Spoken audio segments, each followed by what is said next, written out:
विदिताखिल शास्त्र सुधा जलधे महितोपनिषत् कथितार्थ निधे हृदये कलये विमलं चरणं भवशङ्कर देशिकमे शरणम् करुणावरुणालय पालय मां भवसागर दुःखविदून हृदं रचयाखिल दर्शन तत्त्वविदं भवशङ्कर देशिकमे शरणम्. சிவானந்தலஹரி 9வது ஸ்லோகம். பகவத்பாதுல பண்ணினான அநேக ஸ்தோத்திரங்கள், அதுல மனசுருகி பக்தி பிரவாகமா வெளியில வந்ததான சில கிரந்தங்கள், அதுல சிவானந்தலஹரி ஒண்ணு. இது ஆந்திர தேசத்துல இருக்கக்கூடியதான காளஹஸ்தி கஷேத்திரத்துல இது சொன்னதாக சொல்லிட்டு இருக்க. விசேஷமாக இங்க ஒரு ஸ்லோகத்துல பிரமராம்பாளை பத்தி வருது. அதனால அந்த ஒரு கஷேத்திரமா இருக்கும்னு ஜனங்கள் ஊகிக்கிறார். அந்த பரமேஸ்வரனை நமக்கு பல கோணங்கள்ல அவருடைய அநேக லீலைகளை காட்டிட்டு இருக்க. முக்கியமாக பகவானை நாம் பூஜை பண்ணணுங்கிற, பூஜை பண்றதுங்கிற பதத்துக்கு என்ன அர்த்தம், பூஜைன்னா என்ன அர்த்தம் அப்படி என்ன அது தெரியாது. சாதாரணமாக மனுஷாளுக்கு பூஜைன்னா ஏதோ பகவானுக்கு மேல புஷ்பத்தை போடுறதுங்கிற ஒரு அபிப்பிராயத்தில் தான் இருந்துட்டு இருக்கோம். ஆனா பூஜைக்கு என்ன அர்த்தம் அப்படின்னு தெரியும். பூஜையில நாம் உபயோகப்படுத்தக்கூடியதான ஒரு சொல்லானது நமஹாங்கிற ஒரு சொல். இந்த நமஹான்னு சொல்லி புஷ்பத்தை போடுறோம். இந்த நமஹான்னு ஏன் சொல்றோம், இந்த நமஹாங்கிற சொல்லுக்கு என்ன அர்த்தம், இந்த நமஹான்னு சொல்லிட்டு புஷ்பத்தை ஏன் போடுறோம். எல்லா தேவதைக்கும் ஏற்றால் நம்ம பண்ணிட்டு இருக்கோம். யாரா இருந்தாலும் தெய்வங்கள்ல ஆண் தெய்வமா இருந்தாலும் பெண் தெய்வமா இருந்தாலும் அம்பாளா இருந்தாலும் ஸ்ரீமாத்ரே நமஹ ஸ்ரீ மகாராஜ்ஞே நமஹ அப்படின்னு நமஹான்னு தான் சொல்றோம். அதே போல பரமேஸ்வரன் பவாய தேவாய நமஹ சர்வாய தேவாய நமஹ ஈசாய தேவாய நமஹ கிருஷ்ணாய நமஹ வாசுதேவாய நமஹ இப்படிதான் சொல்றோம். இந்த நமஹாங்கிறது ஒவ்வொரு தெய்வத்துக்கும் இருந்துட்டு இருக்கு. அதே மாதிரி எல்லா தெய்வத்துக்கும் புஷ்பத்தை தான் நம்ம சமர்ப்பணம் பண்ணி கொண்டிருக்கோம்.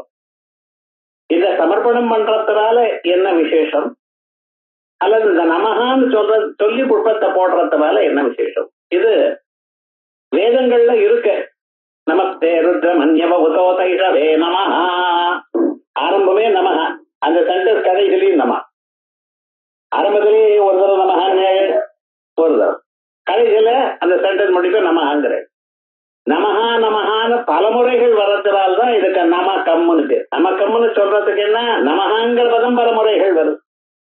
அதே போல ஒரு இடத்துல சமக்கம்முன்னு சொல்றோம். வாஜத்தனே பிரசவத்தில் இப்படி யாரு ஷான்னு வந்துட்டே இருக்கான். ஷான்னு வர்றதுனால அது சமக்கம்முன்னு சொல்றோம். நமஹான்னு வந்ததுனால நமக்கம்முன்னு சொல்றோம். இந்த ஸ்ரீருத்ரத்துல இப்படி நம்ம சொல்லிட்டு இருக்கோமே, வேதமே இதை ஆரம்பிச்சு கொடுத்துருக்கு நமக்கு. நமஹாங்கிற சொல்லுக்கு என்ன அர்த்தம், இப்படி பகவானை பூஜை பண்ணும் பொழுது பூஜான்னா என்ன அர்த்தம், பகவானை சந்தோஷப்படுத்துக்கிறதுக்காக நம்ம பண்ணக்கூடியதான செயலுக்கு பூஜான்னு அர்த்தம். பூஜான்னா என்ன அர்த்தம், பகவத் சந்தோஷத்துக்காக மனிதன் செய்யக்கூடியதான செயல். இப்படி இருக்கும் காலத்தில் இந்த பகவானுக்கு நமஹான்னு நம்ம சொல்லிட்டு இருக்கோம் இல்லையா, அந்த நமஹாங்கிற சொல்லுக்கு என்ன அர்த்தம் அப்படின்னு கொஞ்சம் பார்க்கணும். அதே மாதிரியே சாதாரணமா நம்ம சொல்லும் பொழுது நமஸ்காரம்னு சொல்றோம். ஒருத்தரை இன்னொருத்தர் பார்க்கும் பொழுது என்ன பண்றா, நமஸ்காரம்ங்கிறோம். இதுல காரம்ங்கிற இடம் என்னது, இது கொஞ்சம் தெரியும் இல்லையா. இந்த நாட்டில் நமஸ்தே அப்படிங்கிறது, இந்த நமஸ்தேன தேன தங்களுக்குன்னு அர்த்தம். தங்களுக்கு நமஸ்காரம், இதான் நமஸ்தேங்கிறோம். இந்த காரம்னு ஒண்ணு சொல்றோமே, அது பிரத்யம். அது அகாரம் உகாரம் ககாரம் மகாரம் அப்படின்னு ஒரு எழுதற்கு பின்னாலையும் நம்ம சொல்ற மாதிரி காரமும் நமஹா காரம், அதான் நமஸ்காரம்னு ஆயிடுச்சு. இது நமஸ்காரத்துக்கு என்ன அர்த்தம், நமஹா என்று சொல்லக்கூடியதார அதுக்கு என்ன அர்த்தம் உண்டோ அந்த செயல்னு அர்த்தம். நமஸ்காரம்னா நமஹாங்கிற சொல்லுக்கு என்ன செயல் உண்டோ அந்த செயலை சொல்லக்கூடியது நமஸ்காரம் அப்படின்னு அர்த்தம். இந்த நமஸ்காரத்துல நமஹான்னு நம்ம சொல்றோம் இல்லையா, இந்த நமஹாக்கு என்ன அர்த்தம்? அது ஒரு பதம் இல்ல, 2 பதங்களா வச்சுக்கோம். மகா, நான் ஒண்ணு, மகா. மகா அப்படின்னு நம்ம சொல்றோம்ல, எங்களது, நான் இல்லை, எனதில்லை, மமனா எனதில்லை அப்படின்னா நான் நம்ம பகவானுக்கு அர்ப்பணம் பண்ணி கொண்டிருக்கோம். பூஜைன்னு என்ன அர்த்தம்? பகவானுக்கு எதை கொடுக்கிறோம்? நம்மகிட்ட இருக்கிறது கொடுக்கிறோம். நம்மகிட்ட இருக்கிறத கொடுக்கும் பொழுது, நாம கொடுக்கும் பொழுது எப்படி இருக்கணும்னா, திரும்பி வாங்குறா போல கொடுக்கக்கூடாது. கொடுக்கிறோம், அதுக்கு எனதுன்னு வச்சுக்கூடாது. வண்ணானுக்கு துணி போடுறது, அது என்ன ஐடியால போடுறது? திருப்பி அவன் கொண்டு வந்து கொடுப்பான்னு தானே போடுறேன். வண்ணனுக்கு கொடுக்குறது, துணியை கொடுக்குறேன், கொடுத்தா அது என்ன திருப்பி நமக்கு வரணும்னு கொடுக்குறேன். அதே மாதிரி சில பதார்த்தங்கள் நம்ம கொடுக்கும் பொழுது தானம் கொடுக்கிறோம். தானம் கொடுக்கும் பொழுது நாம் அதை திருப்பி வேணும்னு கேட்கிறோம்டா. தானம்னு நம்ம சொன்னோம், ஏன்னா அது என்ன, அந்த பொருளையும் அவளுக்கு கொடுக்கிறோம், அந்த பொருள் மறுபடியும் எனக்கு சேர்ந்தது இல்லை அப்படின்னு சொல்றேன். அப்ப என்ன, பொருளை கொடுக்கறதோட அதனுடைய ஓனர்ஷிப் ரைட்டையும் கொடுக்க வேண்டிங்க. அதனால்தான் தானம் பண்ணும் பொழுது நம்ம என்ன பண்ணிட்டு இருக்கோம், அதை சொல்லிவிட்டு நமமா அப்படின்னு நம்ம சொல்றோம். இந்த நமமான்னு சொல்றதுனால என்னாச்சு, அதனுடைய ரைட்ஸ் எல்லாம் நம்ம கொடுத்து விட்டோம் அப்படின்னு நம்ம சொல்றோம். இந்த நமமான்னு சொல்றதா நமஹான்னு. இந்த மமான்னு சொல்ற பார்த்தல, அஸ்மபியம் நஹா, அதே போல மமா மகா அப்படின்னு. நான் எதை தருகிறேனோ அது உண்மையில உங்களுக்கு சேர்ந்தது. நாம எதை கொடுக்கணும் பகவானுக்கு? உலகத்துல இருக்கிற எல்லா பொருளும் அவர் தயார் பண்ணினது. ஏதாவது ஒண்ணு புதுசா நீங்க பண்ணினது ஏதாவது இருக்கா உலகத்துல? கிடையாது. சர்வமும் அவர் தான் பண்ணினார். எதை நீங்க அனுபவிக்கிறீங்களோ எல்லாம் அவருடைய பிச்சை. ஏன் 5 பூதங்கள் இருக்க, இந்த 5 பூதங்களும் அவர் தயார் பண்ணி கொடுத்தார். பூமியில நீங்க இருக்க, பூமியை அவர் தயார் பண்ணி கொடுத்திருக்க. அந்த பூமியிலிருந்து வரக்கூடியதான எல்லா பொருளும் அவர்கிட்ட தான் உண்டு. நீங்க உட்கொள்ளக்கூடியதான என்னென்ன பதார்த்தங்கள் உண்டோ எல்லாம் அவர் தயார் பண்ணி கொடுத்தது. அரிசியோ, காய்கறியோ, காய்களோ, பழமோ, கீரையோ, ஜலமோ, இத்தனையும் அவர் தான் தயார் பண்ணி கொடுத்திருக்காரு. ஏதாவது நீங்க சொந்தமா பண்ணிடும்? ஒண்ணுமே கிடையாது. சரி, இந்த சரீரம் இருக்கு நமக்கு, இதோ அவர் தான் கொடுத்தார். இந்த சரீரத்தினால இவைகள்லாம் உட்கொள்றேன், உட்கொண்ட பிறகு அது ஜீரணம் பண்றதும் அவர் தான். அகம் வைஸ்வானரோ பூத்வா பிராணினாம் தேகமாஸ்திதா பிராணாபான சமாயுக்தா பசாமி அன்னம் சதுர்விதம். இத்தனையும் உங்களுக்கு, அப்புறம் காத்து அவர் கொடுத்திருக்காரு, ஆகாசத்தை உங்களுக்கு கொடுத்திருக்காரு, இடவழியை உங்களுக்கு கொடுத்திருக்காரு. இத்தனையும் அவர் தான் நமக்கு கொடுத்திருக்கார். நீங்க இந்த உலகத்துல எதை கொடுக்க போறீங்க அவருக்கு? அவரது இல்லாதது அவருக்கு கொடுக்கணும். அவரதே அவருக்கு கொடுத்தா அது என்ன இருக்காது. அவரது இல்லாத அவருக்கு கொடுக்கணும்.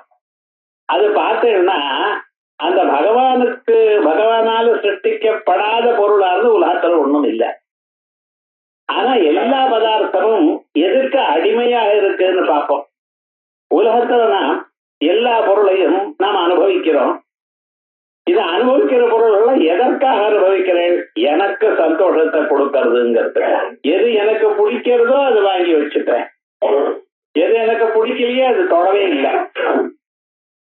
கடைக்கு போறேன், என்னென்னமோ வாங்குறேன், மணிக்கணக்காக சுத்துறேன், ஏதோ ஒரு 4-5 பொருளை வாங்குறேன். அந்த பொருள் எனக்கு வேணும், இதனால எனக்கு நன்மை ஏற்படும், இதனால நான் சந்தோஷத்தை அடைவேன் அப்படின்னு எது கருதுகிறீங்களோ அப்பொருளைத்தானே வாங்குறேன். கடையில இருக்கிறதெல்லாம் வாங்குறீங்களா? இல்ல. யாருக்கு எது பிடிக்கிறதோ, யாருக்கு எது சந்தோஷத்தை கொடுக்கிறதோ அப்பொருளைத்தான் அவ வாங்குறான். அப்ப என்ன, பொருளை வாங்கணுமே, ஆனால் அந்த பொருளானது எனக்கு சந்தோஷத்தை கொடுக்கணும். இந்த பொருளானது எனக்கு சந்தோஷத்தை கொடுக்கறதுனால்தான் நான் வாங்குறேன். ஆகையால் உலகத்தில் இருக்கிற எல்லா பொருளும் எதுக்கு? ஆத்மாதீனம், மனிதனுக்கு அதீனமா இருக்கு. அவன் விரும்புகிறான், ஆகையால் அவன் அதை நாடுகிறான். அந்த அவன் எதை சொல்லிட்டு இருக்கோம் அது என்னது? அகங்காரம். நமக்குள்ள இருக்கிற ஈகோன்னு சொல்றோம் இல்லையோ அது. இது எனக்கு வேணும். அது சின்ன குழந்தைகள் பளிச்சுன்னு சொல்லிவிடுற, எனது, எனக்கு வேணும், உனக்கு கொடுக்க மாட்டேன் அப்படின்னு சொல்றான். இப்ப இந்த எனதுன்னு சொல்ற பார்த்தா அது அகங்காரம். இந்த அகங்காரம் நம்மகிட்ட இருக்கிற பரியந்தம் நமக்கு எல்லா விதமான துன்பங்களும் உண்டாகும். இந்த அகங்காரம் நம்மளை விட்டு போயிடுதுன்னு வச்சுங்களேன், நம்ம சந்தோஷமா இருப்போம். இந்த அகங்காரத்தை எப்படி அனுப்புறது அப்படின்னு நமக்கு தெரியணும். அந்த அகங்காரத்தை தான் நம்ம என்ன பண்றோம்? பகவானுக்கு கொடுக்கிறோம். அந்த அகங்காரத்தை கொடுக்கறதுக்கு தான் பூஜான்னு பேர். இப்போ நீங்க பூஜைன்னு என்ன அர்த்தம்? பகவானுக்கு நம் மனத்தை செலுத்துவது. மனசு மட்டுமல்ல, அகங்காரத்தை செலுத்துவது. எல்லாத்த விட நீங்க இந்த அகங்காரத்தை கொடுக்கறதா ரொம்ப கஷ்டம். அதனாலதான் சம்ஸ்கிருதத்துல ஒரு பதம் இருக்க, சரணாகதின்னு. நம்ம சரணாகதின்னு என்ன சொல்றோம்? பகவானுக்கு கொடுக்கறது, சந்தோஷமா கொடுக்கறது இல்ல. சுரு ஹிம்சாயாம் நம்ம வாட்டின்னு கொடுக்கிறோம். ஏன்னா மீதி எல்லாத்தையும் கொடுத்துடலாம். காசை கொடுக்கலாம், பொருளை கொடுக்கலாம், நமக்கு இஷ்டமான பதார்த்தங்களை எல்லாத்தையும் கொடுக்கலாம். அகங்காரத்தை மட்டும் கொடுக்க முடியாது. அகங்காரத்தை நம்ம கொடுக்கணும்னு சொன்னா, இனிமேல நான் உமக்கு இண்டிபெண்டன்ஸை நான் கொடுத்துட்டேன், நான் உங்களுக்கு தாசனா இருக்கேன், தாங்கள் சொன்னதான ஒரு செயலை நான் செய்ய தயாரா இருக்கேன் அப்படிங்கிறதா அகங்காரத்தை கொடுக்கணும். அதனால பகவான் என்ன சொல்றார்? அரவிந்தர் சொல்லும் பொழுது, I will be a perfect instrument in your hands. இனிமேல நீங்கள் என்னை எப்படி உபயோகப்படுத்திக் கொண்டாலும் அப்படி நான் செய்வேன். அதனால எனக்கு இந்த தனிதான ஒரு கருத்து இல்லை அப்படின்னு பகவானுக்கு தாசனா ஆக்கக்கூடியதான ஒரு தாஸ்தியம் இருக்க, இதுதான் சரணாகதி. அந்த சரணாகதிய 6 விதமாக சொல்லியிருக்க. சரணாகதி தத்துவம் அது ரொம்ப விசேஷம்.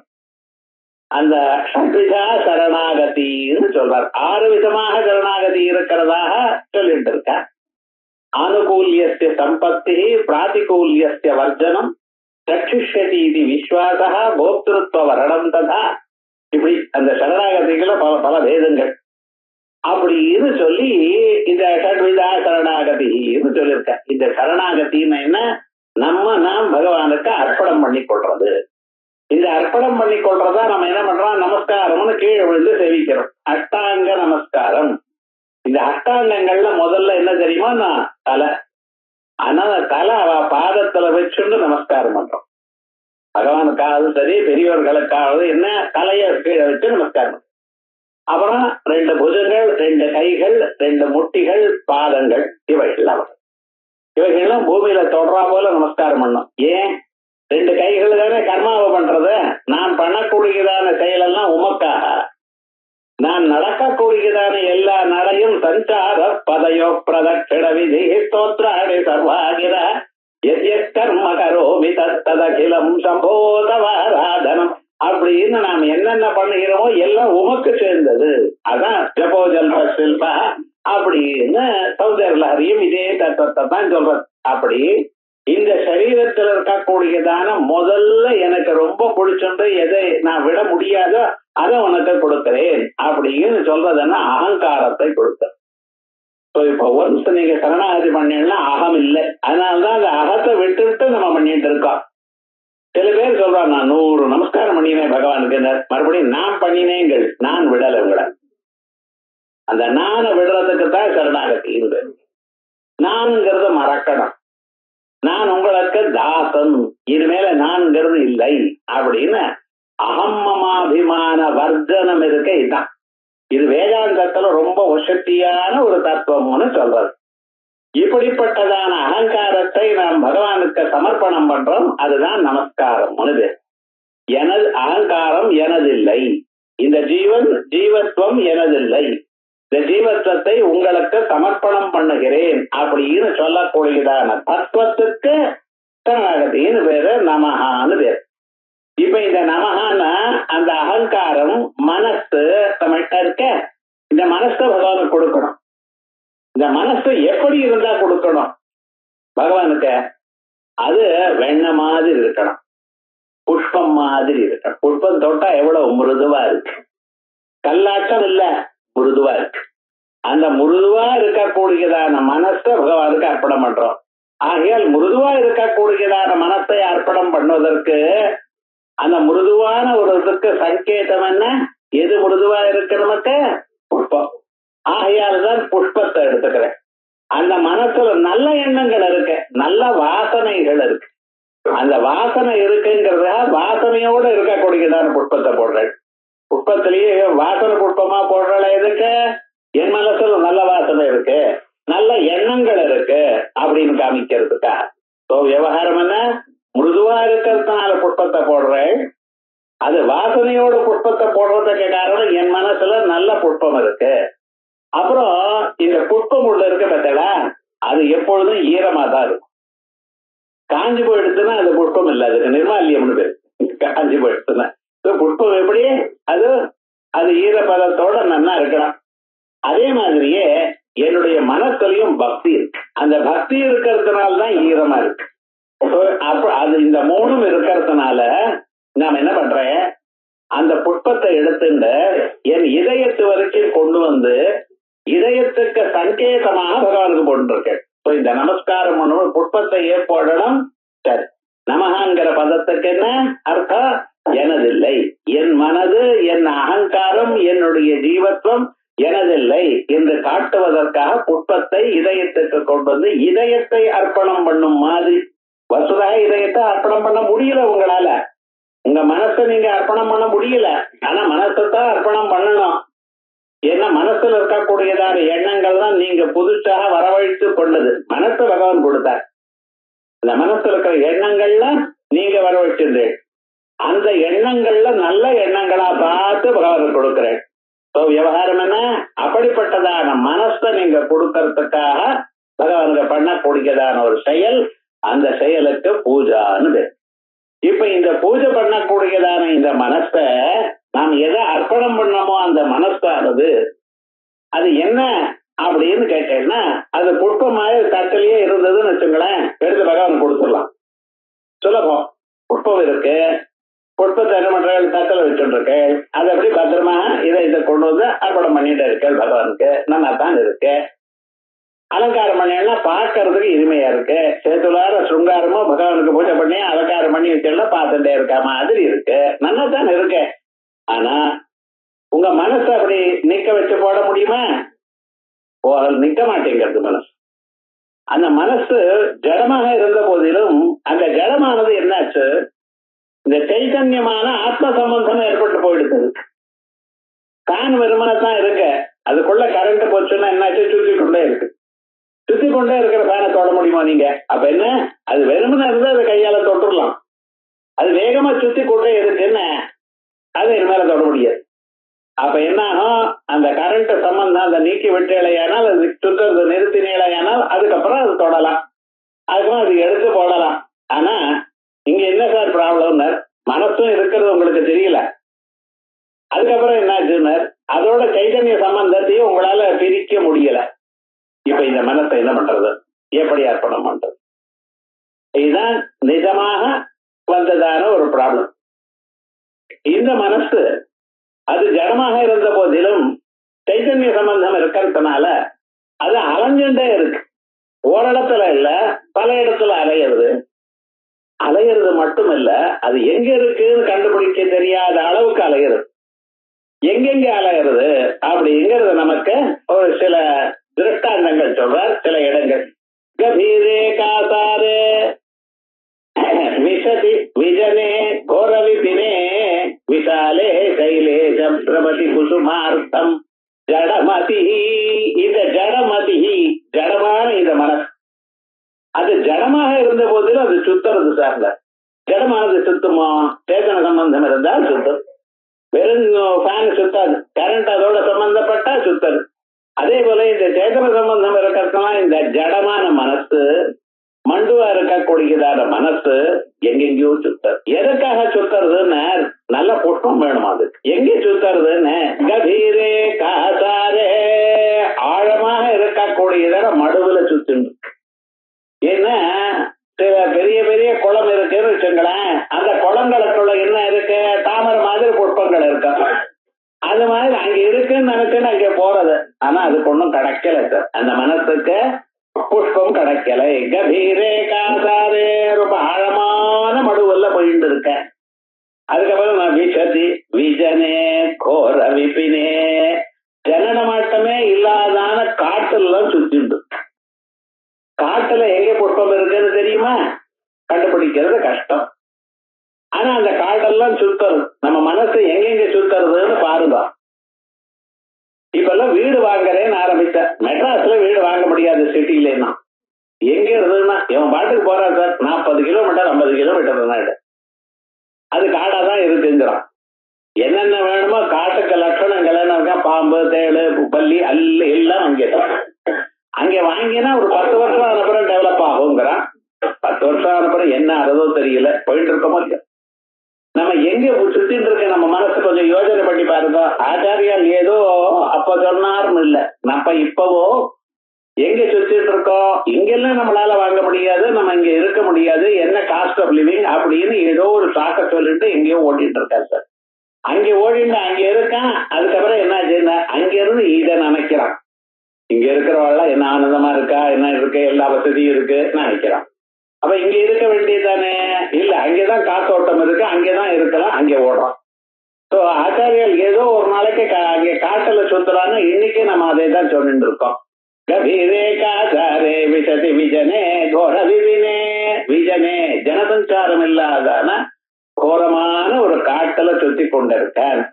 அதுக்கப்புறம் விஷாலே சைலேசா, விஸ்தாரமான மரங்கள் இடத்துல போயிட்டு இருக்கான். மலைகள்ல மலைகள், மலையுடைய குகைகள், அங்கேயும் இங்கேயும் எங்க இடம் இருந்தாலும் சரி, எங்கே போனாலும் சரி, நமக்கு ஏதோ ஒண்ணு கிடைக்கணும், ஒரு ஆனந்தம் இருக்கணும், மற்றவர்கள் இல்லாத இடத்துல நாம் இருக்கணும், என்னென்னமோ பிளான் பண்ணிட்டு இருக்காங்க. விஷாலே சைலே பிரமதி எதக்கா குசுமார்த்தம் ஜடமதி, அந்த பரமேஸ்வரனுக்கு அர்ப்பணம் பண்றதுக்கா புஷ்பங்கள் இங்க இருக்கோ அங்க இருக்கோ, நாம் எதை நாடலாமோ எப்படி வசதியா இருக்கோமோ அப்படின்னு நினைக்கிட்டு ஊரெல்லாம் க்ஷேமத்துக்காக நன்மைக்காக.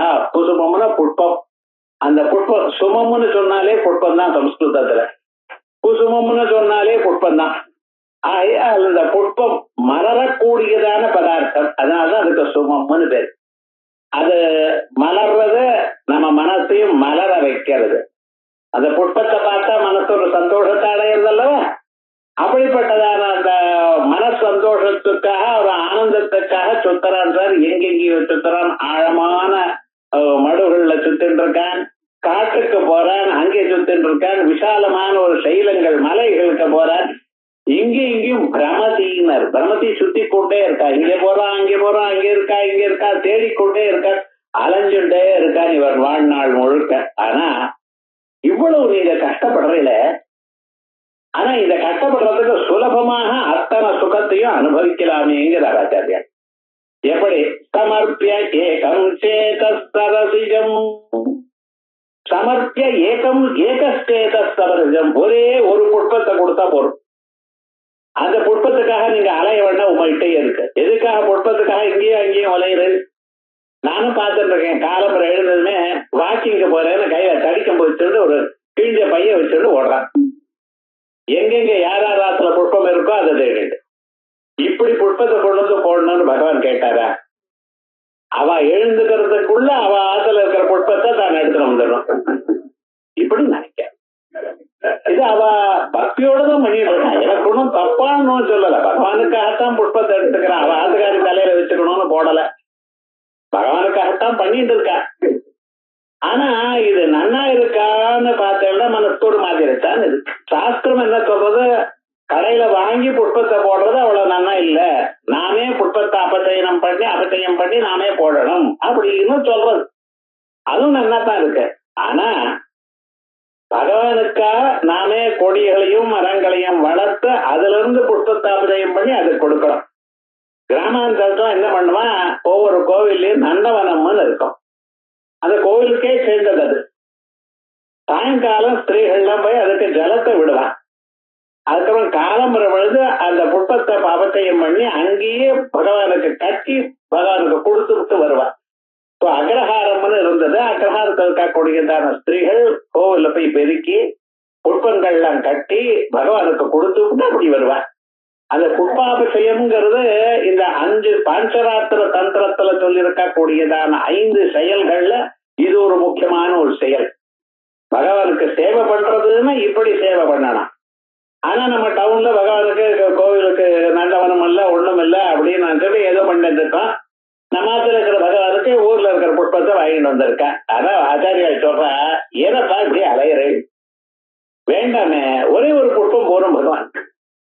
அந்த புஷ்பமும் உங்கள்கிட்டயே இருக்கு. உங்கள்கிட்ட இல்லாத போனா தானே நீங்க இங்கேயும் அங்கேயும் அலையணும்.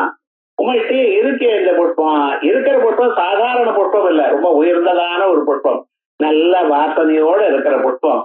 அந்த ஒரு புஷ்பத்தை போடுங்களேன். சமர்ப்பிய ஏகம் சேதஸ்தரசிஜம்.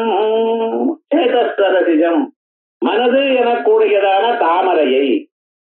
இந்த மன தாமரை இருக்க பார்த்தாடா, அதெல்லாம் மனசுங்கிறது அது ஒரு தாமரையா ஏன் சொல்லுங்கள் வேதங்கள் சொல்றது.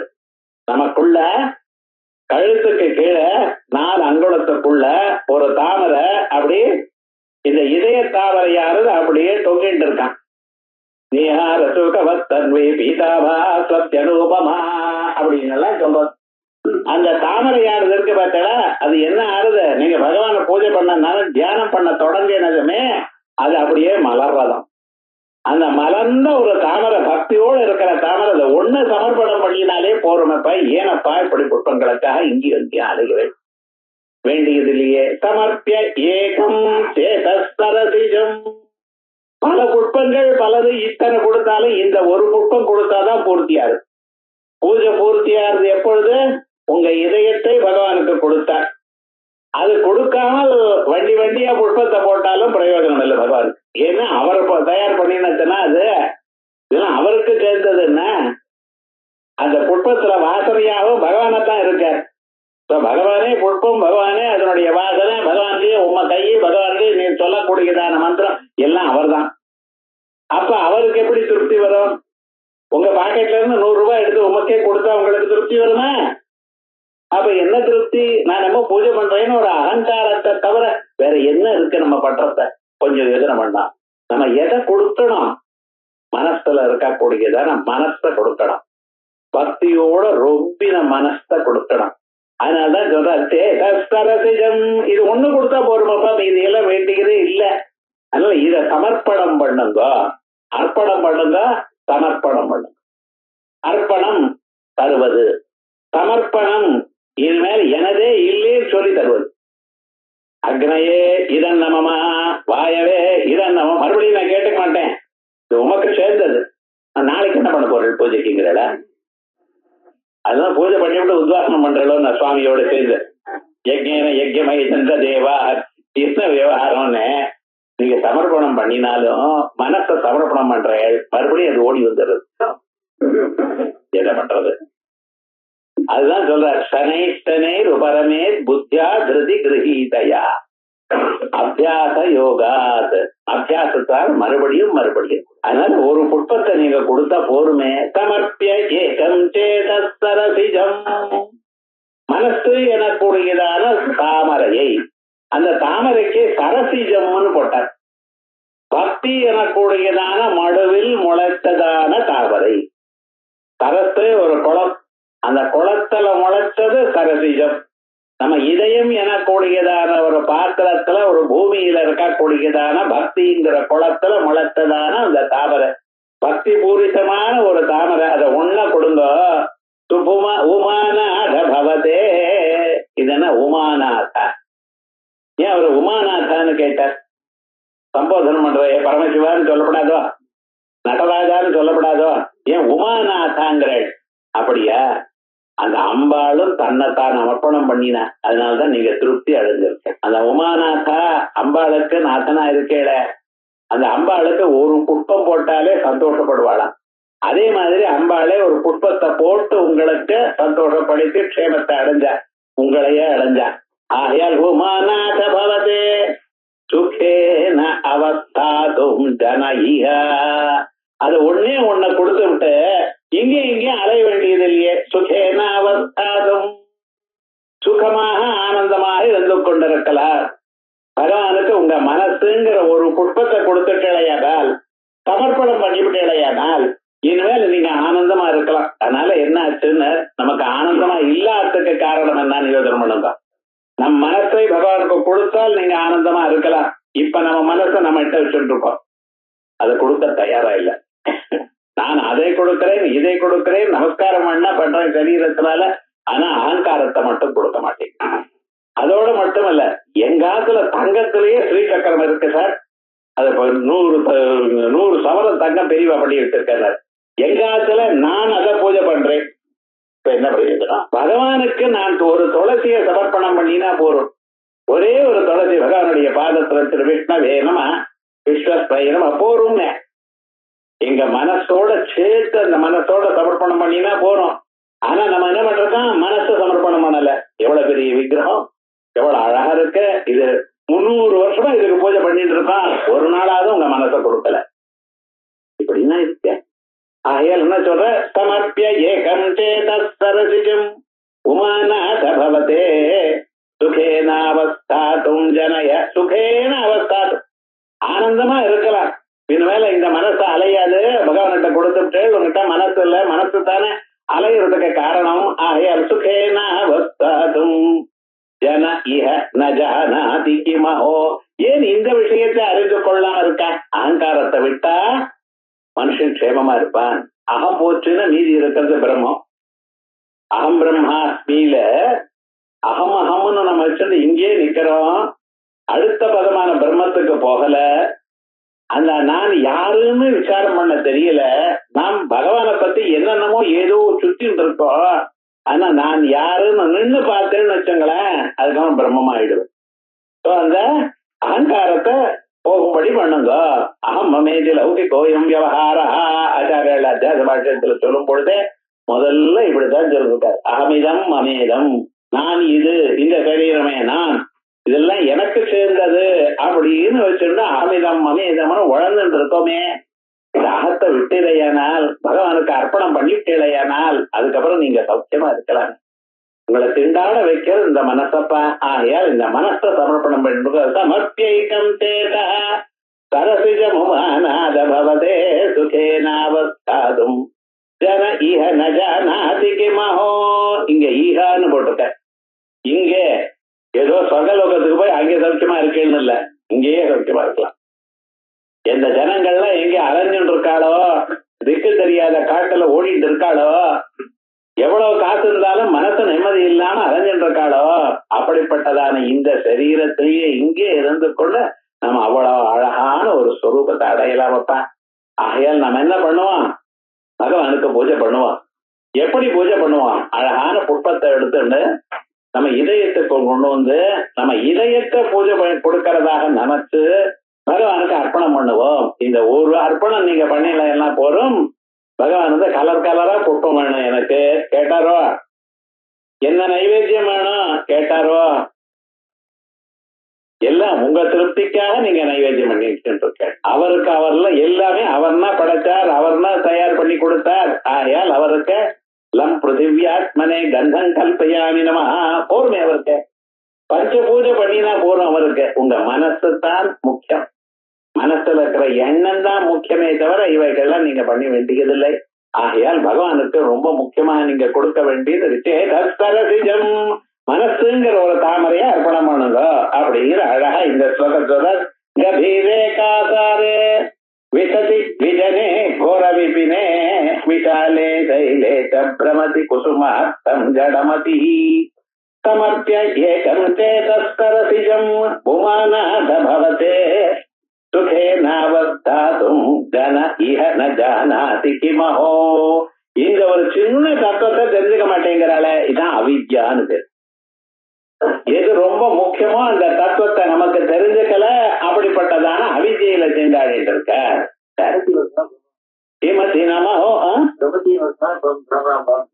இல்ல பிரமராமாள் மேல ஸ்லோகத்துல சொல்ல போறேன். நரத்வம் தேவத்வம் நக வன மிருகத்வம் மஜகதா பசுத்வம் கீட்டத்வம் பவது விஹகத்வாதி ஜனனம் ததா ஸ்மரண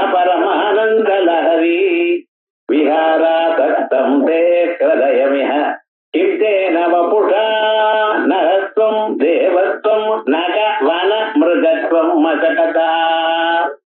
போன ஸ்லோகத்துல பகவானுக்கு நம் மனசை சமர்ப்பணம் பண்ணக்கூடியதான ஒரு பக்தியை பத்தி பேசினோம். இந்த பக்தி இருந்தால் நாம் எப்படி இருந்தாலும் பரவாயில்லை, எப்படி இருந்தாலும் பரவாயில்லைங்கிறதுக்கு என்ன அர்த்தம்னா சரீரம் எப்படி இருந்தாலும் பரவாயில்லை. இப்ப மனுஷனுடைய பிறவி ரொம்ப வசத்தின்னு முன்னாலேயே பார்த்திருக்கோம். ஜந்தூனாம் நரஜன்ம துர்லபம். மனுஷனா இருந்தா தான் பகவான பூஜை பண்ணணும்னு நிர்பந்தம் இல்லை. காளஹஸ்தியில ஒரு யானை பூஜை பண்ணியிருக்கு, அதே போலயே ஒரு சிலந்தி பூச்சி பூஜை பண்ணியிருக்கு. அதுக்கு பக்தி. ஆனா யானை பூஜை பண்ணணும் எல்லா யானையும் பூஜை பண்ணியிருக்கான்னு கேட்கக்கூடாது. மனுஷால எல்லா மனுஷாலும் பண்ணிட்டு இருக்கோமா? மனுஷ பேரே ரொம்ப வசதி தான். எத்தனை பேர் நல்ல வழியில இருந்துட்டு இருக்கா?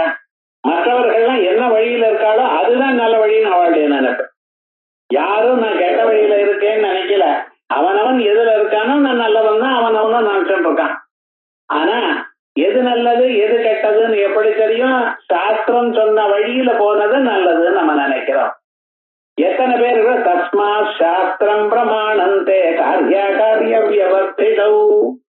எது நடத்தணும் எது பண்ணணும் எது பண்ணப்படாதுன்னு சொல்றது எதுனால? சாஸ்திரத்தினால தெரியணும் நமக்கு. அப்படிப்பட்டதான சாஸ்திரமே தெரியாமல் சில பேர் இப்போ பண்றா.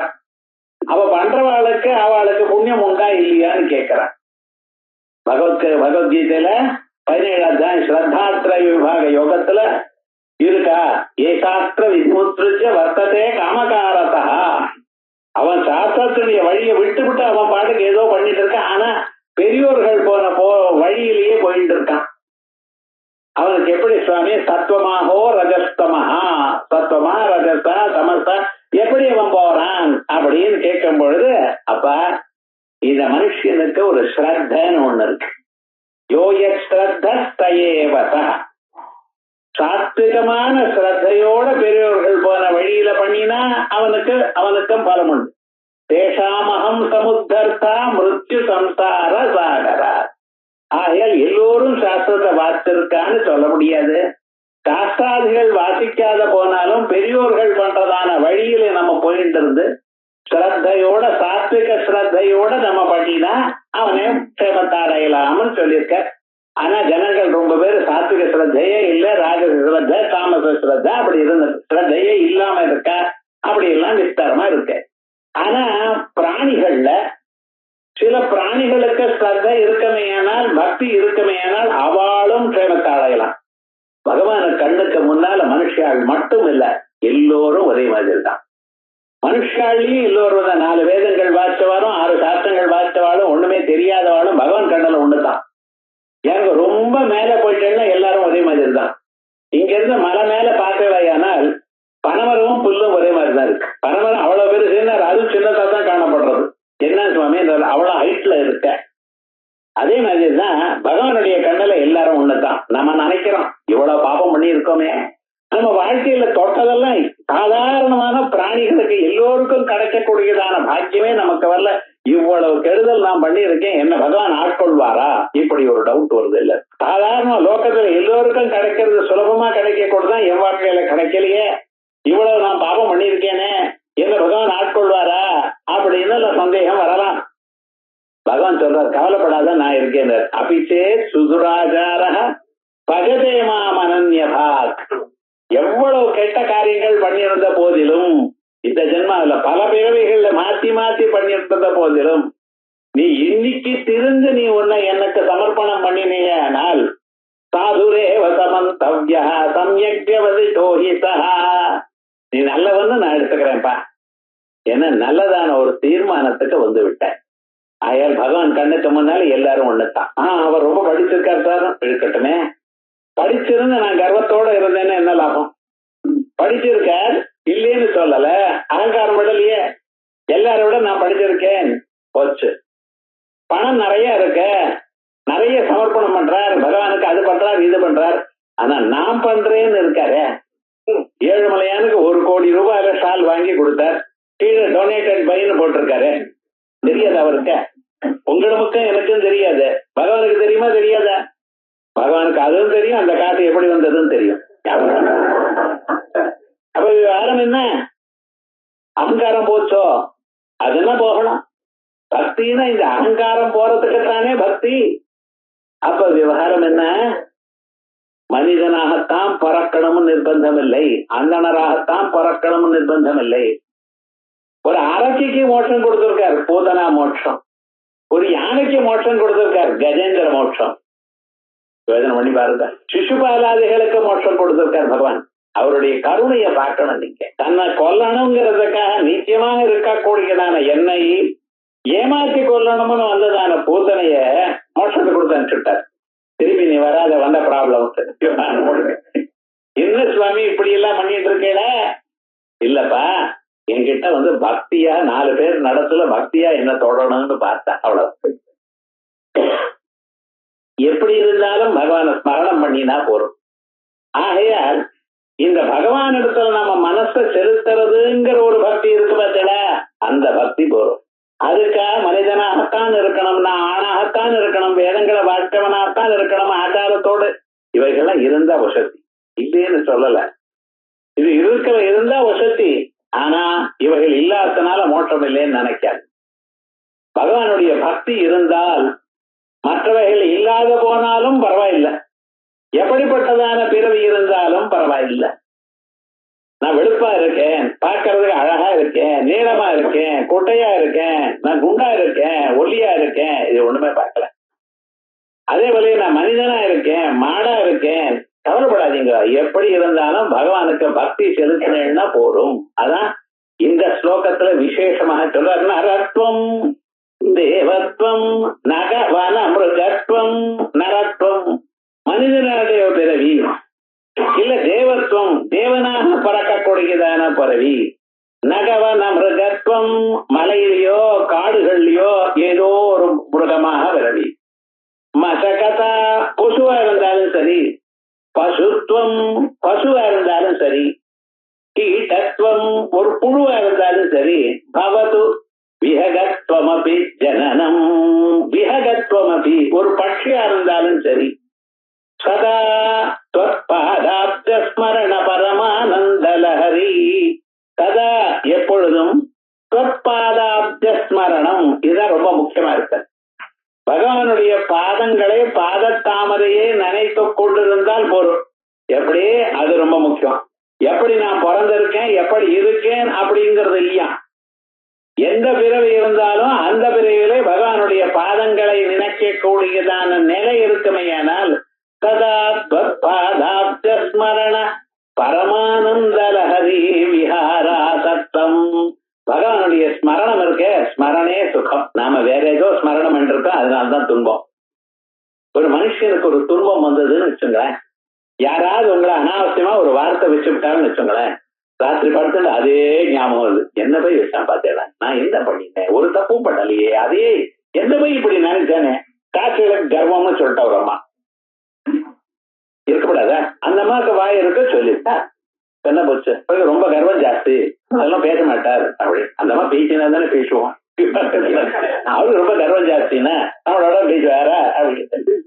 இது என்ன ஆறுது, இப்படி எல்லாம் ஒரு வாரம் என்ன போய் வச்சாலே, என்ன போய் வச்சாலே பேசுனே, அந்த மாதிரி வாய் இருக்க வச்சா அப்படி நினைச்சு மனசு இருக்க நினைச்சா அந்த ஒரு தோற்றம் நமக்கு வரும். அனாவசியமான விஷயங்கள்ல மனசை செலுத்தாமல் பகவத் ஸ்மரணமே நமக்கு. இதுதான் எல்லா சாஸ்திரங்களும் சொல்றது. எதுக்காக உபனிஷத்தை வாசிங்கோங்கிறது, எதுக்காக சூத்திர பாஷ்யம் வாசிங்கோங்கிறது. சூத்திர பாஷ்யம் வாசிச்சவாளுக்கு என்ன ஆகுனார், மறுபடியும் மறுபடியும் அதே ஞாபகம் வரும். என்னடா அது என்ன சொன்னார், அந்த வருஷத்துக்கு என்ன சொன்னார், இது என்ன சொன்னார், இதுக்கு என்ன சமாதானம். அப்பப்போ மனசுல அது கொடுத்துட்டு இருக்கேன். அது அடுத்த நாள் கிளாஸ் அதுக்கு பதில் சொல்வாரா சொல்ல மாட்டாரா, சொல்லாம போயிடுவாரா, போன போட்டுமே அடுத்த கேட்டுவாரா என்னடா. இப்படி மேலும் மேலும் அந்த லாஜிக் உங்க மனசுலயே இருந்துட்டு உங்க மனசை வேற எங்கேயும் போகாம பண்றது. அவ்வளவுதான் சாஸ்திரம் நமக்கு என்ன பண்றது, மனசை இங்க அலையாம ஒரு இடத்துல நிற்கும்படி பண்றது. அந்த ஒரு இடத்துல பகவானுடைய பாதம் இருக்கணும்.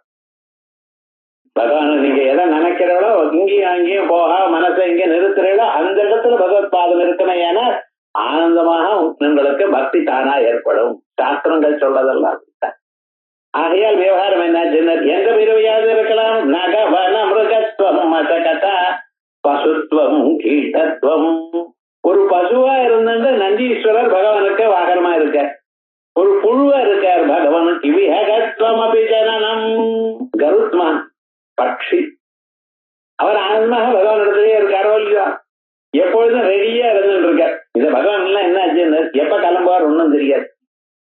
சில பேர் அப்படி, சில பேர் காலமே கிளம்புவோம்னு சொல்வார். ரெகுலரா கிளம்புறதுக்கு மத்தியானம் 2 மணி ஆகும். காலமே 10 மணிக்கே ரெடியா இருப்பார். அவன் காத்துட்டே இருக்கணும். சில பேர் அப்படி எல்லாம் கிடையாதுன்னு டக்குன்னு சொல்லாம கிளம்பிடுவார். இவருக்கு கேர்லெஸ்ஸா இருந்தா போச்சுன்னு. மகாவிஷ்ணு அப்படித்தான், அவர் பாட்டுக்கு படுத்துட்டே இருப்பார். கிளம்புறதுன்னு டக்குன்னு கிளம்பிடுவார். ஒரு செகண்ட் அவன் வேகமா வரணும். கஜேந்திரனை காப்பாற்றணும்னு கிளம்பிட்டார். இவர் கார் ஸ்டார்ட் பண்ணல, எழுதுக்கிறது இல்ல. அதுக்குள்ள அவர் ஓடி போயிட்டார். விவகாரங்கள் அவர் ஓடுறார், பின்னால மகாலட்சுமி தாயார் ஓடுறார், ஜனங்கள்லாம் ஓடுறார்.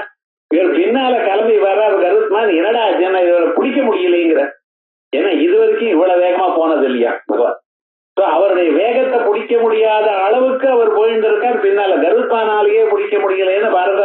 வாய் வேகம் மனோவேகமா அப்படி. ஆனா அவர் எப்படி பண்ற, எப்பொழுதும் ரெடியா இருக்காரு. எப்ப வரணுமோ, எப்ப பகவான் கூப்பிடுவாரோ அப்படின்னு. அதான் பக்தி. இந்த பக்தின்னு என்ன, எப்பொழுதும் நம்மளுடைய தேவை பகவானுக்கு இருக்குமோ நினைச்சு காத்துட்டு இருக்காளே, அதான் வாகனத்துக்கு இருக்கிற பக்தி. அதே மாதிரியே நம்ம மனசு இருக்கணும், எப்பவுமே பகவான் இடத்துல இருக்கணும். அதான் சொல்றார், சதா ஸ்மரண பரமானந்த லஹரி. இந்த புத்தகத்தையே சிவானந்த லஹரின்னு பேர் வச்சிரு. ஏன்னா ஆனந்த லஹரின்னு ஒண்ணு வருது இந்த பதம். அதனால சிவானந்தம், ஆத்மானந்தம், சொப்பிரகாசமான ஒரு ஆத்மானந்தம். சொப்பிரகாசமான ஆத்மாவுக்கு சிவன்னு பேரு. ஆகையால் பரமானந்த லஹரின்னு இருக்கிறதுனால சிவானந்த லஹரின்னு பேர் வச்சது. ஆனந்த லஹரி ஆனந்த பெருக்கு. அதனால ஸ்மரண பரமானந்த லஹரி விஹாராசக்தம். அதுல இங்க அங்கே சொல்லிக் கொண்டு சுத்தி கொண்டிருக்கக்கூடியதான மனுஷனுக்கு தேச்சே ஹிருதயம், என்னுடைய ஹிருதயம் அப்படி பரமானந்தத்திலேயே இருந்து மூழ்கி கொண்டிருக்கணும் எனக்கூடியதான எண்ணம் இருக்குமே. ஆனால் சிந்தே நவபுஷா, இந்த சரீரம் எப்படியாவது இருக்கட்டுமே, சரீரம் எதுக்கு சேர்ந்தாலும் பரவாயில்லை. ஏன்னா நமக்கு ரொம்ப அபிமானம் இங்க சரீரத்துல. தினந்தோறும் பாருங்க நம்ம எது சௌக்கியமா இருக்கணும்னு நினைக்கிறோம். இப்ப மദ്രാஸ்ல இருக்கிற ஆளுக்கு தெரியல. கிராமாந்தரத்துல போனேன்னா ஒரு சனிக்கிழமை ஆச்சுன்னா புருஷாள்ல தலையில இருந்து கால் வரைக்கும் எண்ணெய் தேய்ச்சு 1 மணி நேரம் ஊறி, அதுக்கப்புறம் அதுக்கு கொஞ்சம் கொஞ்சமா சீக்காய போட்டு அதை தொடுத்து கிளீனா பண்ணிட்டு, அதுக்கப்புறம் அன்னைக்கு வெயிலேயே அலைப்படாது, அப்படியே ஈஸ்டர்லயே உட்கார்ந்துட்டு அன்னைக்கு எக்கச்சக்கமா எல்லாம் சாப்பிடப்படாது, வெறும் ரசம் சாதம் தான் சாப்பிட்டு அப்படி ஆனந்தமா இருந்துட்டு சாயங்காலம் வரைக்கும். அது சனிக்கிழமை அன்னைக்கே வந்துச்சுன்னா என்னென்ன அது பெரிய காரியக்கிரமம். ஒவ்வொரு சனிக்கிழமையும் ஸ்நானம் பண்ணி ஆகணும். அதே போல ஸ்திரீகளா இருந்தா வெள்ளிக்கிழமை அன்னைக்கு, அதுக்கப்புறம் அந்த தலையெல்லாம் தொட்டுட்டு அதுக்கெல்லாம் இதெல்லாம் பண்ணிட்டு சாம்பிராணி எல்லாம் போட்டு விவகாரம் முழுக்க. ஏன் இந்த சரீரத்துல ஒரு அபிமானம், சௌக்கியமா இருக்கணும். அது நல்லதான், சரீரத்துக்கு நல்லது. ஆனா அந்த சரீரத்துக்கு நல்லதை மட்டும்ங்கிறது இல்லாமல் நம்ம சரீரத்துல அதுக்கு எவ்வளவு அபிமானம் இருக்குன்னு பார்க்கணும். அதுக்கப்புறம் தலையில இருந்து கால் வரைக்கும் நல்ல எண்ணெயை தேய்ச்சிக்கிறது, அந்த நகங்களுக்கெல்லாம் பெயிண்ட் அடிக்கிறது, பார்த்துட்டு இருக்கோமோ இல்லையோ லோகத்தை. என்ன விவகாரம், இந்த சரீரம் சௌக்கியமா இருக்கலாம். சௌக்கியமா இருக்கிறது மட்டுமல்ல, சரீரம் அழகா இருக்கா போல காணப்படணும் 4 பேருக்கு. அப்படி இந்த சரீரத்துல இவ்வளவு வச்சுட்டு இருக்கல, அந்த சரீரம் எப்படி போனாலும் இந்த சௌக்கியமா வச்சுட்டு இருக்க முடியாது. ஏன்னா அந்த சரீரத்துக்கே சம்ஸ்கிருதத்துல பல பேர் வச்சிருக்காங்க. 30 வயசு வரைக்கும் தேகம்னு சொல்லணும். ஏன்னா திக உபசயங்கிற தாது, அது என்ன நாளுக்கு நாள் வளருகிறதுங்கிறதுனால தேகம்னு சொல்லணும். அதுக்கப்புறம் 30 வயசு ஆயிடுச்சுன்னா சரீரம்னு சொல்லணும். ஏன் சுவாமினர், சீரியதே இது சரீரம். நீங்க என்னத்தான் பத்திரமா வச்சுக்கோ, மருந்தெல்லாம் கொடுத்து டானிக்கெல்லாம் சாப்பிட்டு, இந்த டானிக்கெல்லாம் இவ சொல்லுங்க, இப்ப நம்ம எல்லாம் டானிக்கெல்லாம் விட்டு போச்சு, மருந்து சாப்பிடுறதுக்கே இடம் இல்லை, டானிக் வேற. பழைய நாள் என்ன, வியாதி வராம இருக்கிறதுக்காக ரசாயனம்னு பேர். சம்ஸ்கிருதத்துல ரசாயன சேவை உண்டு. மருந்து வியாதி வந்த பிறகு நீங்க கொடுக்கக்கூடியதான மருந்துக்கு ஔஷதம்னு பேர். அது சாப்பிடுறதுக்கு முன்னாலேயே வராம இருக்கிறதுக்காக நீங்க சாப்பிடுறது ரசாயனம். இப்படி மாதி பல ரசாயனம் அது இதுங்கிற அளவுலையோ அது என்ன உடம்புல தடுப்பு சக்தியை ஜாஸ்தி கொடுத்து எந்த வியாதியை கிட்டவிடாம பெறக்கூடியதான செய்யக்கூடியதான ரசாயனாதிகள்லாம் உண்டு. உயர்ந்ததான ஒரு ரசாயனங்கள்லாம் உண்டு. ஆனா எதை பண்ணினாலும் ஞாபகம் வச்சுங்க, இந்த சரீரம் ஒரு நாளைக்கு அழிய வேண்டியதுதான். அது அதனுடைய சுபாவம். அதுக்கு மேக்சிமம் வயசு 100 தான் கொடுத்திருக்காரு பகவான். ததாயு புருடா ஆயுஷ் ஏவேந்திரியே பிரதிஷ்டதி. இந்த 100 வயசு அவ்வளவுதான். அந்த 100 வயசு வரைக்கும் இருக்கமா தள்ளுமா? சில பேர் 100 வயசு இருங்கன்னு ஆசீர்வாதம் பண்ணினா ஏன் சார் சதிக்கிறீங்க? என்ன நமஸ்காரம் பண்ணினா ஏதோ சௌக்கியமா 100 வயசு இருங்கன்னு சொன்னா ஏன் இப்படி என் மேல உங்களை கோபம் சபிக்கிறீங்களா? என்ன ஏன் இப்பவே என்னால எழுந்துக்க முடியல, உட்கார முடியல, இவ்வளவு தீர்க்கமான வாய்ஸ் யாருக்கு வேணும்? வேண்டியது இல்லையே அப்படிங்கிற. வேண்டியதுலயும் நான் கிளம்புன்னு சொல்லி பாருங்க. இருந்தால் எல்லோருக்கும் இருக்கணும்னு ஒரு ஆசை இருக்க. ஆனா எப்படி இருக்கணும்? ஆரோக்கியத்தோட காத்தமா இருக்கணும். உடம்புல வியாதி வைக்க இல்லாம இருக்கணும். மனசுக்கு சந்தோஷமா இருக்கணும். இருக்கலாம். நீங்க எப்படி உங்க மனச பகவானுக்கு அர்ப்பணம் பண்ணினேன்னா, ஆகையால் இந்த சரீரத்தை பத்தி நீங்க கவலைப்படாதீங்க. கிந்தே நவபுஷா, சரீரம் எப்படி இருந்தாலும் பரவாயில்ல. நரத்வம் தேவத்வம், அந்த எடுத்துக்கிற வழி பாருங்க. நரத்வம் மனுஷன். ஏன்னா இந்த மானிட பிறவியில எல்லா வசதிகளும் உண்டு. உங்களுக்கு வைராக்கியம் வரத்துக்கு வேண்டியதான சந்தர்ப்பங்களும் உண்டு. ஏன்னா என்னைக்குமே நம்ம சௌக்கியமா இல்லையே. ஒரு 10 நிமிஷம் சிரிச்சா பின்னால அழறதுக்கு 1 மணி நேரத்துக்கு விஷயம் இருக்கு. எது வேணும்னு நம்ம நினைக்கிறோமோ, எது நன்னா இருக்குன்னு நினைக்கிறோமோ அதுவே நம்மளுக்கு துன்பத்தை கொடுக்கறது. அழகான பெரிய ஃப்ரிட்ஜ் வாங்கினேன், 3 டோர் 5 டோர் வாங்கினேன். பக்கத்துல இருக்கிற பார்த்து இவ்வாத்துல இவ்வளவு பெருசு இருக்கே, காசு இருக்கு வாங்கினார். நீங்க சார் அதை பார்த்து வயது சரித்தல் 4 பேர் பார்த்தோம்னா அதை வயது இருக்கிறான். அதே மாதிரியே ஒரு டிவி பார்த்தேன்னா எவ்வளவு அழகா இருக்கு, அழகா இருக்கு, கண்டு போட்டாலே அது ஆஃப் ஆயிடுறது. நம்ம எது வச்சுட்டு இருந்தாலும் நீ உங்களுக்கு சௌக்கியமா இருக்க, ஆனா பக்கத்துல இருக்கிறவாளுக்கு அது ஒரு கஷ்டமா இருக்கும் இல்லையோ. அது வேற மேஜிக் ஐ. நான் நடுவுல அதான் திருஷ்டிக்கு பேர் அது மேஜிக் ஐ. விவகாரம் முழுக்க இப்படி விவகாரம் வச்சுட்டு ஏதோ அர்த்தப்பட்டு இருக்காளோ இல்லையோ, நாம் எது சௌக்கியம்னு நினைக்கிறோமோ அது இன்னொரு நாளைக்கு துன்பத்தை கொடுக்கறது. மனுஷனுடைய மானிட பிறவியில வைராக்கியம் வர்றதுக்கு சான்ஸ் ஜாஸ்தியா இருக்கு. அதோட மட்டுமல்ல, இவன் தான் நித்திய கர்மா நைமித்திக கர்மாக்களை பண்ணி தன் வாழ்க்கை முறைய சரி பண்ணி கொள்ளலாம். ஏதோ ஜன்மாந்தரத்துல பாபம் பண்ணினேனே அதனால துன்பம் வர்றதேன்னு அதுக்கு கவலைப்படாதுங்க. இன்னைக்கு நல்லது பண்ண தொடங்குங்க. தொடங்கிட்டே இருந்தாலும் அந்த பாபங்களுடைய பலமெல்லாம் போகும், துன்பங்கள்லாம் அனுபவிக்கிறதுனால போயிடும். அதோட மட்டுமல்ல நீங்க க்ஷேமமா இருக்கலாம். விவகாரம் என்ன? மனிதனா பிறந்தானேயானால் அவன் வைராக்கியத்தையும் அடையலாம், பகவானையும் சீக்கிரமாகவே இந்த பிறவில அடையலாம். தேவனா பிறந்தா என்ன அடுத்தது? இதுல அவனும் முன்னுக்கு வரலாம். கர்மா விட முடியாது, உபாசனை பண்ணலாம். தேவதைகளா இருக்கிறவா உபாசனை பண்ணலாம், தேவதைகளா இருக்கிறவா வேதாந்தங்களை வாசிக்கலாம். ஆனால் கர்மாவை பண்ண முடியாது. கர்மாவை பண்ண முடியாத மட்டும் இல்லாமல் வைராக்கியமே கிடையாது வாழ்க்கை. சொர்க்கலோகத்துல போகங்கள் தான் இருக்கே தவிர துன்பமே இல்லை. ஒரு துன்பமும் இல்லாம ஆனந்தமா இருக்கிறவாளுக்கு எங்கிருந்து பக்தி வரும்? வரது ரொம்ப கஷ்டம். எப்ப பக்தி வரும்னா என்னைக்காவது நம்மளை அனுப்பிச்சிருவாளோ, உன் புண்ணியம் எல்லாம் ஆயிடுது போயிட்டு வான்னு அனுப்பிச்சிருவாளோ அப்படிங்கிறத நினைச்சால் பக்தி வரும். அன்னைக்கு பார்த்துக்கலாம் சார் அப்படின்னு நினைக்கிறவாளுக்கு பக்தி வர்றதுக்கு சார், வைராக்கியம் வர்றதுக்கு சார். அதனால நரத்வம் தேவத்வம் அடுத்தது. அதுக்கப்புறம் நகவன மிருகத்துவம்.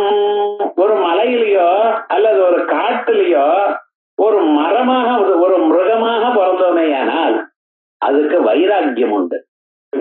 மிருகமா இருக்கிறவாளுக்கு வைராக்கியம் வந்துடும். ஏன்னா வேடன் எப்ப வருவோன்னு வாழ்க்கையே பயம். மனுஷன் சௌக்கியமா இருக்கான், ஆனா பிராணிகள் எல்லாருக்குமே மனுஷன் எப்ப கொல்லுவானோன்னு ஒரு பயம்.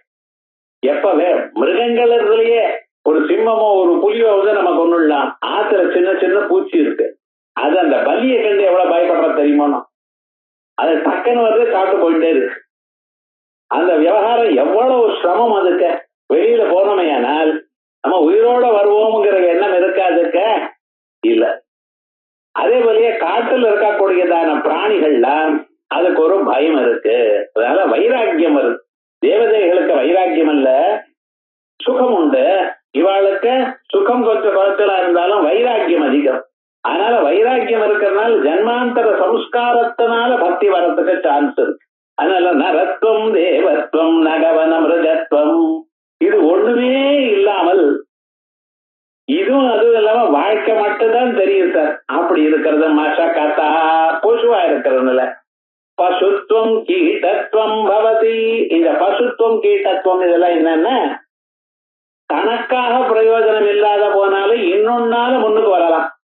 உங்க ஆத்துல பசுமாடு இருக்கு, அந்த பசுமாடு பாலை கொடுக்கறது, அந்த பாலை நீங்க கொண்டு வந்து பரமேஸ்வருக்கு அபிஷேகம் பண்ணிட்டு, உங்க ஆத்துல மல்லி கொடி இருக்கு, அந்த அண்ணன் பூத்தது, அதுல சில புஷ்பங்களை எடுத்து பகவானுக்கு பூஜை பண்ணேன். இப்ப என்னாச்சுன்னு அந்த மல்லி கொடிக்கும் புண்ணியம் உண்டு.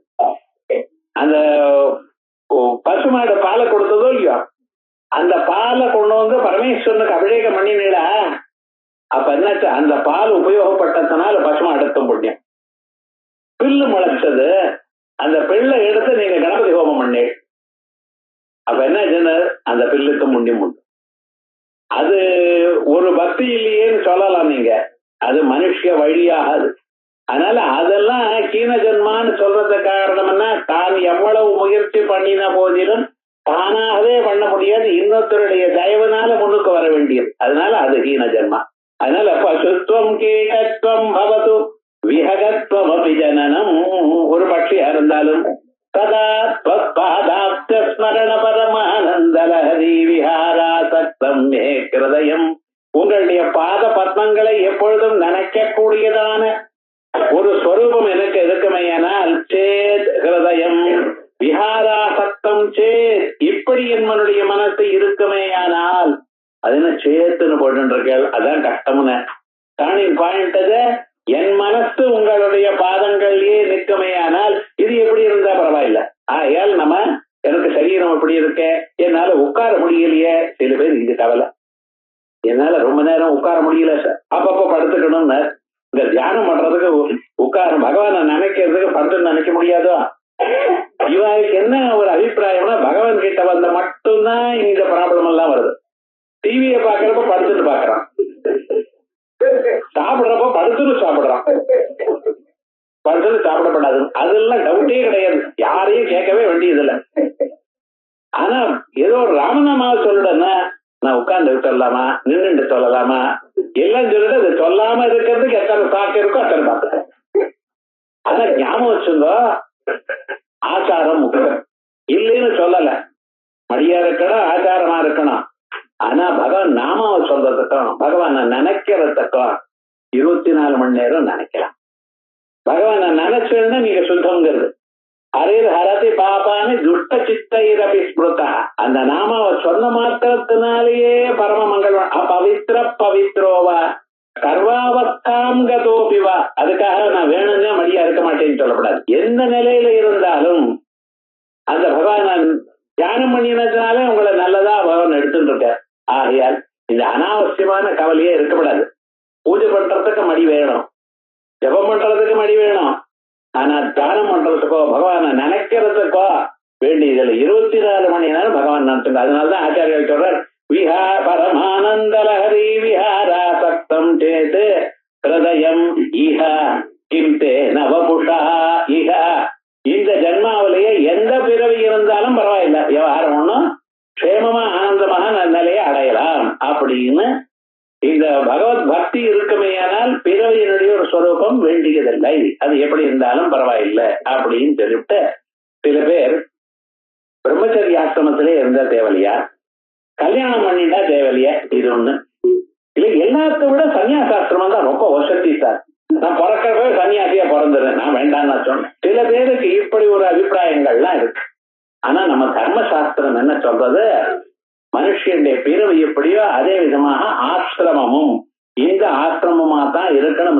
எல்லாத்தையும் நன்மையும் உண்டு, கெடுதலும் உண்டு. ஆகையார் பகவானுடைய உங்க மனசுல பகவானுடைய ஒரு நாம இருக்கணும், அவரை தியானம் பண்ணுங்க. எந்த பிறவியா இருந்தாலும் எந்த ஆசிரமா இருந்தாலும் பரவாயில்லை, அது ஒன்றும் பாதகம் இல்லை. மோட்சத்தை அடையறதுக்கும் பாதகம் இல்லை அப்படிங்கிறது. இந்த ஸ்லோகத்தை சொல்ற வழியாக நமக்கு வாழ்க்கையில வரக்கூடியதான பல சந்தேகங்கள் இந்த கிரந்தத்திலிருந்து தீர்மானமா போறது. இதனுடைய மேல்பாகம்